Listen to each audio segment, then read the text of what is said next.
Now we're going to talk about event handling in JavaScript. Events are crucial for creating interactive web pages as they allow us to respond to user actions such as clicks, mouse movements, and keyboard inputs.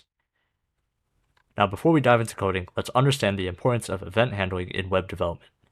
Events are actions or occurrences that happen in the browser, such as a button click or a key press. JavaScript allows us to capture and handle these events, enabling us to respond to user interactions and create interactive web experiences. Let's start by learning how to attach event listeners to elements in JavaScript. In this code snippet, we select an element with the ID myButton using getElementById. We then attach an event listener to the button using the addEventListener. The first argument specifies the event type, which in this case is click, and the second argument is a callback function that contains the code to execute when the first event occurs.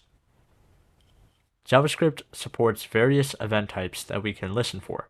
Let's explore a few of the common ones. In this code snippet, we demonstrate three different event types: click, mouse over, and key down. We attach event listeners to each button for each event type and provide the respective code to execute when the event occurs. Event propagation refers to how events propagate through the DOM tree. Understanding event propagation is crucial when dealing with nested elements and event handling. In this code snippet, we have a parent element and a child element inside it. We attach an event listener to the child element and use the stop propagation method to prevent the event from propagating to its parent elements. This ensures that only the code inside the event listener for the child element is executed when it's clicked. Event delegation is a technique where we attach a single event listener to a parent element to handle events for its child elements. This is useful when dynamically adding or removing elements from the DOM.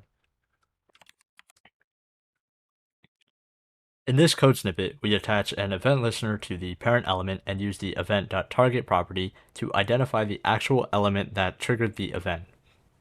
We can then perform specific actions based on the target element, such as executing code when a list item li is clicked.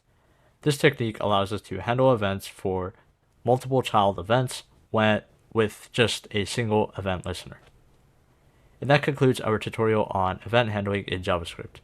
We covered event listeners, event types, event propagation, and event delegation.